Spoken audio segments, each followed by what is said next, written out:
چلو کائنات لے کے چلو، حیات لے کے چلو، کائنات لے کے چلو، چلو تو سارے زمانے کو ساتھ لے کے چلو۔ جناب صدر، حاضرین محفل اور عزیز ساتھیوں، السلام علیکم۔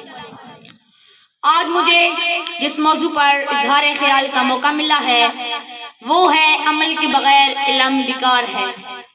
جناب صدر، علم نور ہے، روشنی ہے، تابندگی ہے۔ چراغ اندھے کے ہاتھ میں بھی آ جائے تو فائدہ دیتا ہے اور دوسرے رہنمائے منزل کے لیے رستے کی تاریکیاں چھٹ جاتی ہیں اور ان کی راہیں منور ہو جاتی ہیں۔ کس قدر خوش نصیب ہے وہ شخص جو بینا بھی ہو اور صاحب چراغ بھی، جو خود بھی گمراہ نہ ہو اور دوسروں کے لیے بھی روشنی کا مینار بن جائے۔ ایسا شخص زندگی کا ہر موڑ کاٹ سکتا ہے۔ جنگلوں کی گھنی چھاؤں کی تاریکیاں، بے نور پھیلتے سائے، اندھیری راتوں کے خوفناک سناٹے اس کی منزل میں رکاوٹ نہیں بنتے۔ اور کس قدر بد نصیب ہے وہ شخص جو صاحب علم و بصیرت بھی ہو اور واقف راہ حیات بھی، جو دولت روشنی سے تمنگر بھی، جو صاحب تاج رہبری بھی، لیکن اپاہج بھی، گنگا بھی، اندھا بھی، بہرا بھی، گمراہی منزل اس کا نصیب ہو۔ زندگی بے نور، محفلیں بے رونق، گفتگو بے سلیقہ، قدموں میں ڈگمگاہٹ، ہر آہٹ پر خوف، نہ جانے کیا کیا بلائیں اس کے گھر بن بلائے مہمان ہوں گی۔ وائے افسوس وہ ذات جو روشنی اور علم کے باوجود راہ عمل پر چلنے سے قاصر ہے۔ اقبال برا اپدیشک ہے، اقبال برا اپدیشک ہے، من باتوں میں موہ لیتا ہے، گفتار کا غازی بن تو گیا کردار کا غازی بن نہ سکا۔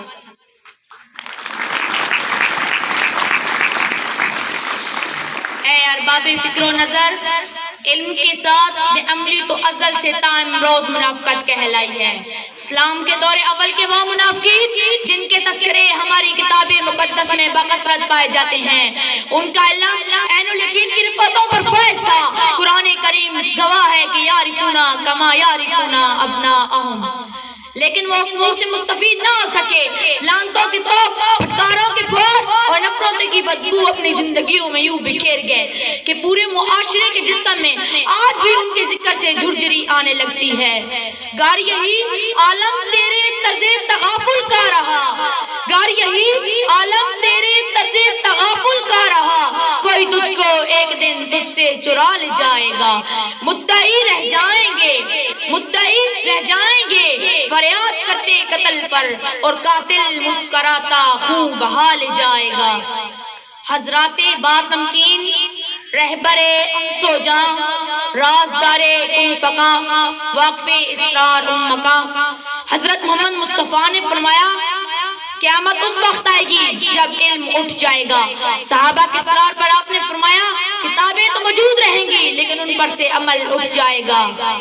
آثار قیامت کے نمودار ہیں ماہر، آثار قیامت کے نمودار ہیں ماہر، ایسے میں تو کافر کو بھی آتا ہے خدا یاد۔ صدر ذی وقار، اگر اجازت ہو تو آخر میں دور حاضر کا تجزیہ بھی کرتا چلوں۔ قیام پاکستان سے پہلے مسلمانوں کی تعلیم کا تناسب بہت ہی کم تھا، لیکن ایمان سے عمل کی راہ پر ایسے گامزن تھے کہ پاکستان جیسی ایک عظیم مملکت بنا کر دنیا کی نظروں کو خیرہ کر دیا۔ آج گلی گلی، کوچہ کوچہ، کریا کریا دانشگاہیں، تعلیمی ادارے، سکول، کالجز کھلے ہیں۔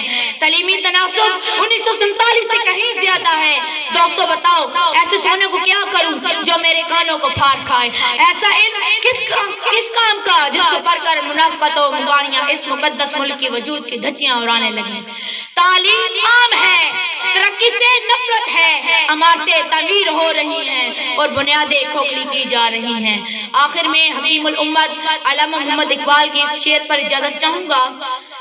عمل سے زندگی بنتی ہے جنت بھی جہنم بھی، عمل سے زندگی بنتی ہے جنت بھی جہنم بھی، یہ خاکی اپنی فطرت میں نہ نوری ہے نہ ناری ہے۔ آپ کی سماعتوں کا بہت شکریہ۔